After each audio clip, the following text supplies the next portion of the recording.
बहुत ध्यान से सुनिए सब लोग, इधर देखिए और बिल्कुल शांति का परिचय दीजिए। भगवान के प्रादुर्भाव के बाद सबसे पहले पूतना आती है। पूतना यानी कि जो पवित्र नहीं है, उसका आगमन।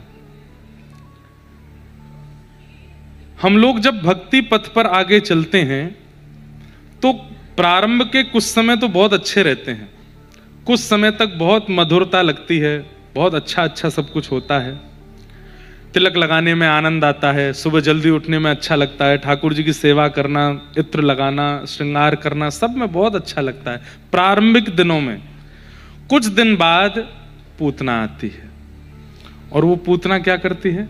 आलस्य। पूतना के बहुत रूप हैं, फिर आलस्य किस रूप में आता है? आज तिलक रहने दो, एक बिंदी धर लो बस, ये पूतना है। फिर ठाकुर जी की सेवा में कटौती होने लगती है, अब इतनी ज्यादा श्रृंगार की क्या आवश्यकता, एक वस्त्र पहना दो, एक माला पहना दो, हो गए काम, बस इतना ही बहुत है। भोग में कटौती होने लगती है। अच्छा चलो, यहां तक भी ठाकुर जी को कोई दिक्कत नहीं, ठाकुर जी कहते कोई बात ना, तू ना पवारो, बगल वाले घर में चलो जाऊंगा, मैं तो मोकू अनेक बैठे हैं। पर पूतना का प्रबल स्वरूप क्या है? फिर आपको दोष दिखने लगते हैं, जबकि भक्ति मार्ग वाले को दोष नहीं दिखना चाहिए, फिर आपको दोष दिखने लगते हैं। दोष किसमें दिखे? अब जो भजन नहीं करते उनको हीन भावना से देखते हैं, ये तो ऐसे हैं, ओहो ये तो ये खाते हैं, ये पीते हैं, ऐसा कर रहते हैं, उनको हीन भावना से देखने लगे। वहां तक भी चलो कोई नहीं, फिर उसके बाद वैष्णव दूसरे भक्तों में दोष दिखने लगते हैं। अच्छा तुम इतनी माला करते हो, बस हम तुमसे ज्यादा करते हैं, तुम ऐसे रहते हो, हम तो ये ऐसे करते हैं, तुम्हारी एकादशी ऐसी होती है, हम हमारे गुरुजी ने मना किया, ये नहीं खाना, खाते ही नहीं है हम। मतलब उसको नीचा दिखा देते हैं कि तू तो कुछ है ही नहीं, हम ही हैं भगत। ये दोष, ये भी पूतना है। और फिर पूतना अपना प्रचंड रूप धारण करती है जब आप वैष्णव महापुरुषों में भी दोष देखने लगते हो। पूतना एक रूप, एक छोटे से भाव, अगर प्रारंभ में ही इसका वध नहीं किया गया तो आपकी भक्ति रूपी गोकुल को उजाड़ देगी पूतना। इसलिए सावधान रहिए। ये दोष दृष्टि और भगवत सेवा में आलस्य, ये पूतना का स्वरूप है। माताजी शांति से विराज जाओ, आपकी आवाज यहां तक आ रही है। पूतना, अब पूतना का क्या हो गया? हुआ क्या है? नहीं, उनको नहीं बोला मैंने, मैं तो कथा कह रहा हूं सीधी। मैया ये लोग सब बहुत गंदे हैं, ये मेरे को ऐसा बुलवा रहे, मैंने आपको नहीं बोला। मैं पूतना का चरित्र सुना रहा हूं भाई, सुनो। बहुत उद्यमी हो भैया आप लोग तो, हैं? हमसे सीखें। सुनो, कथा सुनो। तो क्या बता रहा था? हाँ,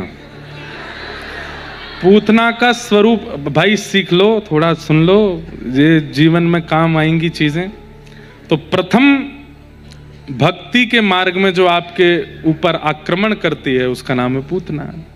दोष दिखना प्रारंभ हो जाता है, फिर आलस्य आना प्रारंभ हो जाता है, सेवा अपराध होने शुरू हो जाते हैं।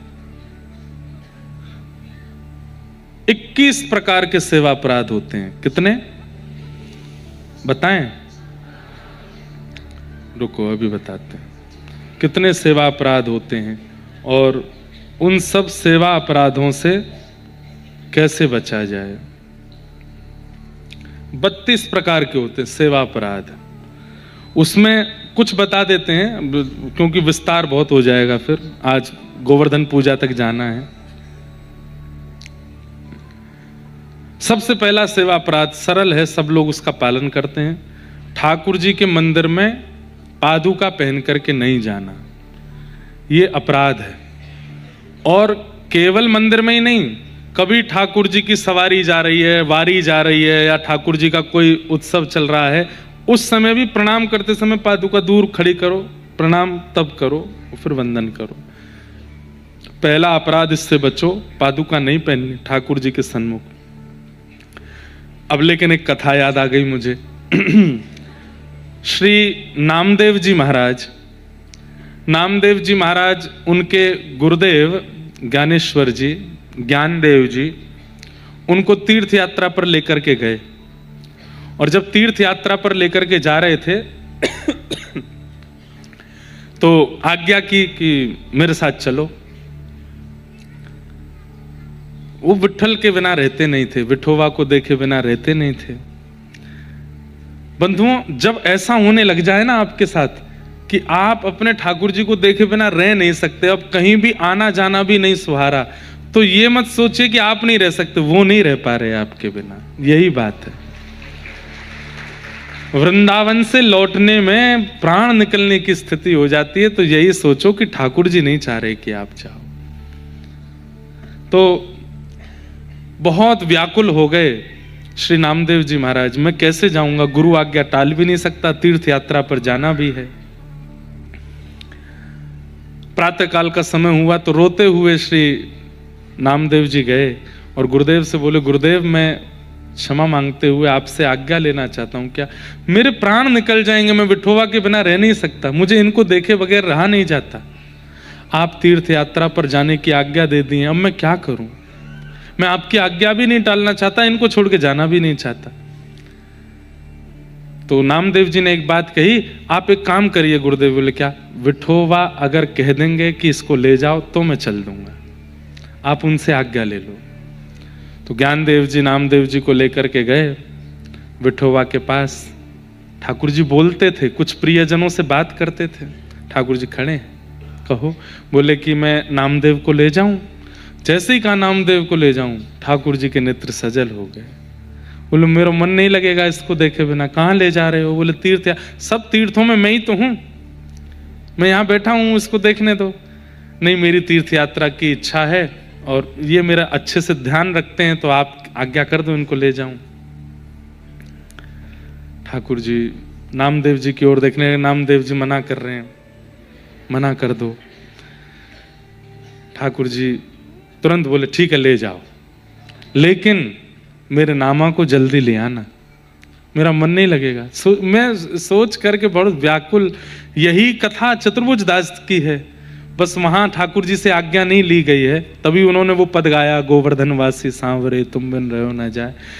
जब नामदेव जी जा रहे हैं मंदिर से बाहर, तो ठाकुर जी रो रहे हैं, व्याकुल हो रहे हैं, जबकि हर मंदिर में वही विठोबा हैं, लेकिन उनका प्रीति कैसी है उनकी अपने भक्तों से, उस क्षेत्र में, उस स्थान में वो नामदेव के संगी रहना चाहते हैं। तो तीर्थ यात्रा करके जब लौट करके वापस पंढरपुर आए नामदेव जी, तो इतने व्याकुल थे दर्शन करने के लिए कि बस अब जैसे ही गुरुदेव ने कहा तीर्थ यात्रा पूरी, अब चलो पंढरपुर, तो बस ये हो गया कि अब ना रात को रुकूंगा, ना दिन में रुकूंगा, ना कुछ खाऊंगा, फिर सीधे मुझे पंढरपुर जाना है, विठोबा को देखना है। इतनी व्याकुलता और उत्सुकता में श्री नामदेव जी वापस आए।